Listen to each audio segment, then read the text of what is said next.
राधे राधे राधा कुंड तट समीप मदन कुंज में राह देखती राधा स्वामिनी मंजरी संग बैठी हैं। राधा रानी कहती हैं, अहो सखी, क्या मुझसे सुनने में गलती हुई या तुम्हें कहने में? रसिक शिरोमणि ब्रजराज क्या इसी कुंज में मिलन करने आने वाले हैं? अरे मृदु स्वभावा, तुम नरम स्वभाव के लिए जानी पड़ती हो, इसीलिए श्यामजू ने कहीं ठिठोली तो नहीं की। देखो तो सूर्यदेव की पूजा का समय भी हो गया, अब तो समय थोड़ा ही शेष है। मुझे घर जल्दी जाना होगा और बिना मिलन के ये मेरे पांव जड़ के भांति हो चलने असमर्थ हो जाते हैं। सखी मंजरी कहती हैं, हे सुकुमारी, हे सुकोमलांगी, पद्मगंधांग रसीली प्यारी जू, आज जब गाय चराने हेतु जाते समय लालजू ने संकेत दिया मुझे, तब तो उनके नयन धीर गंभीर ही थे। अतएव मुझे विश्वास है कि लालजू अवश्य इसी कुंज में आएंगे, और अगर आपको विरह सर्प धस कर सता रहा है तो क्या मैं उन्हें जल्दी से जा ले आऊं? ऐसा कह मंजरी के आंखें नम हो गई और श्रीजी को चरण पकड़ जब चापने लगी प्रेम से।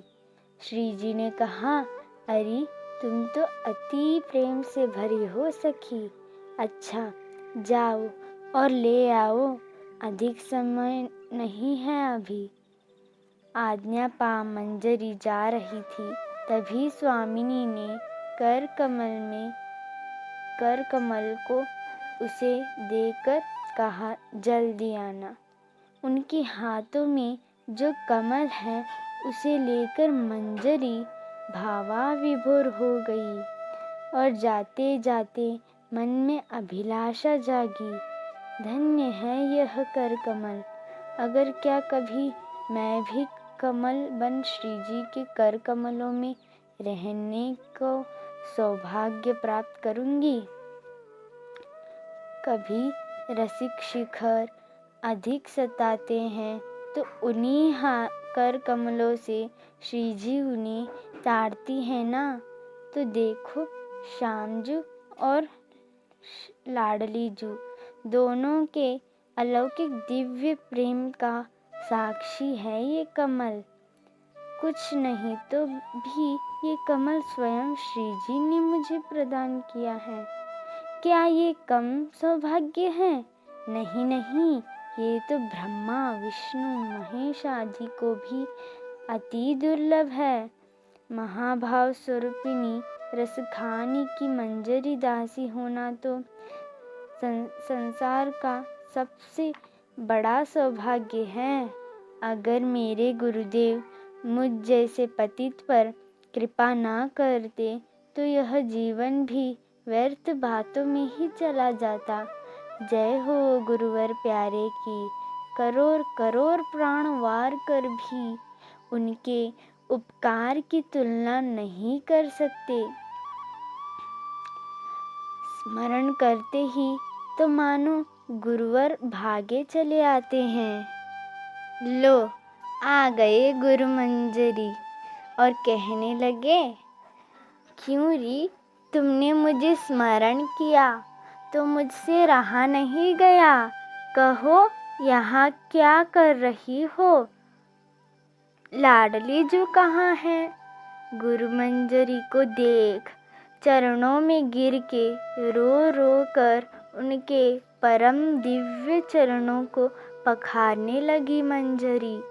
उन अश्रुओं की धार से परम दिव्य पुष्प बन गए और उन पुष्प की माला को गुरुवर को अर्पण कर गले में पहना दिया।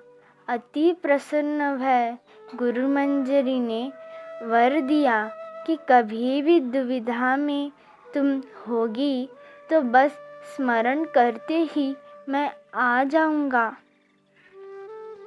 अतएव तुम कभी डरना नहीं एवं अकेली तो कभी भी नहीं मानना स्वयं को।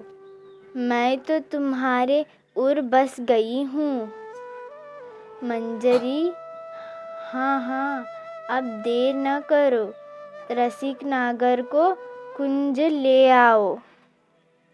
लाडली जू आतुर भय तुम्हारी प्रतीक्षा कर रही है। मैं सदा तुम्हारे साथ ही रहूंगी। ऐसा आशीष दे गुरु मंजरी चली गई। अब मंजरी ने जो वचन श्री जी को दिया है वह पूर्ण करने हेतु निकल पड़ी। थोड़ा दूर चलते ही श्याम सुंदर कदम के तले बाकी चितवन लिए मुरली बजा रहे हैं और मधुमंगल आदि उन्हें घेर खड़े हैं। देखो तो कैसे हैं ये, खुद भुलाकर मेरी सुकुमारी को कितना सताते हैं प्रियतम। क्या हुआ है, स्वयं जाकर देखना होगा। ऐसा मन ही मन कह मंजरी उनके समीप जाती है। मंजरी को वहाँ देख सब सखा खड़े हो जाते हैं और लालजू भी मुरली बजाना भूल उसे ही देखते रह जा गए हैं। मंजरी के रूप में प्यारीजू का विरह ही दिख रहा है।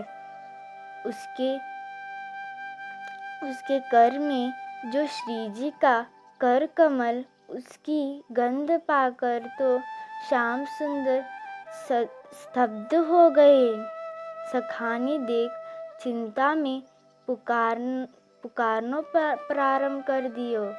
फिर भी होश तो कहाँ, फिर पानी के छींटे मारे तब उन्हें होश आया और मंजरी को अपने सामने बिठाया और कहा, आज कहाँ भयो है कि राधाजू की सखी यहाँ आई है। मंजरी को तो ये बात सुन क्रोध आ रहा है। कैसे कह सकते हैं ऐसा लालजू, लगता है सखाजन के सामने ऐसा कह रहे हैं।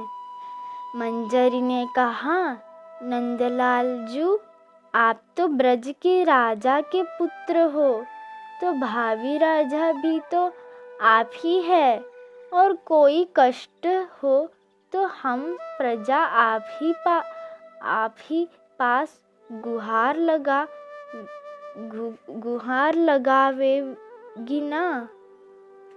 वहाँ राधा कुंडवती एक दुखिया अपना जीवन कष्टमय मान रो रही है। तभी मैंने उसे कहा है कि तुम्हारा जो कोई कष्ट होगा नंदनंदन अवश्य दूर करेंगे, अतएव आप चलिए मेरे साथ। मंजरी की चतुराई देख लालजू भी प्रसन्न हुए और सखासों कहने लगे, देखो मेरे प्राण प्रिय सखाओं, मुझे अपना कर्तव्य निर्वाहन करने जाना होगा। तुम खेलो, मैं अभी आ जाऊंगा। ऐसा कह खुशी से कृष्ण मंजरी के साथ चलने लगे। वाट में मंजरी ने कहा, निशिदिन क्या आपको मेरी स्वामिनी को विरह अग्नि में जलाना है? एक दिन भी आ नहीं सकते? बिन बुलाए कितनी प्रतीक्षा करवाते हो आप भोरी लाडली जू को। अब तो वे मान करेंगी ही।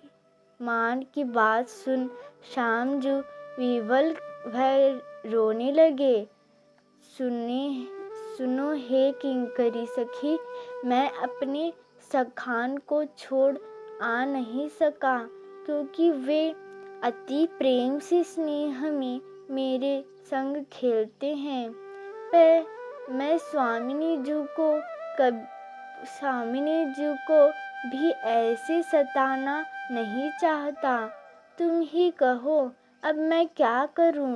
मंजरी कहती हैं, अच्छा, अब जो हुआ सो हुआ। अब आप जाते ही सुगंधित पुष्प से प्यारी जू को श्रृंगार करी देना, प्यारी अवश्य मान जाएंगी। ऐसा कह मार्ग में जितने भी पुष्प दिखे वे सब दोनों ने ले लिए एवं मंजरी ने उन्हें आभूषणों जैसे गूंथ दिए, जैसे बिंदिया, कंगन, कुंडल, चूड़ा। अब कुंज में रसिक शिखर प्रवेश करते हैं। पुष्पशैया पर ही बैठी राधिका मान रूपी बैठी हैं। पर इस बार तो आते ही श्री कृष्ण मंजरी की बात मान श्रृंगार प्रारंभ कर दिया। मनमोहक पुष्प एवं मनमोहन का स्पर्श दिव्य एवं अलौकिक कोई कब तक रूठ सकता है? लो, आप तो धैर्य टूट ही गया किशोरी जू, मान ही गई। कुंज में सब कुछ आह्लादित हो गया।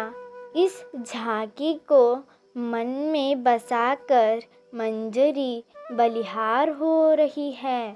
आज के मिलन की जय, पुष्प श्रृंगार की जय, गुरु मंजरी की जय, दिव्य लीला धाम की जय। जय जय श्री राधे, जय जय श्री राधे।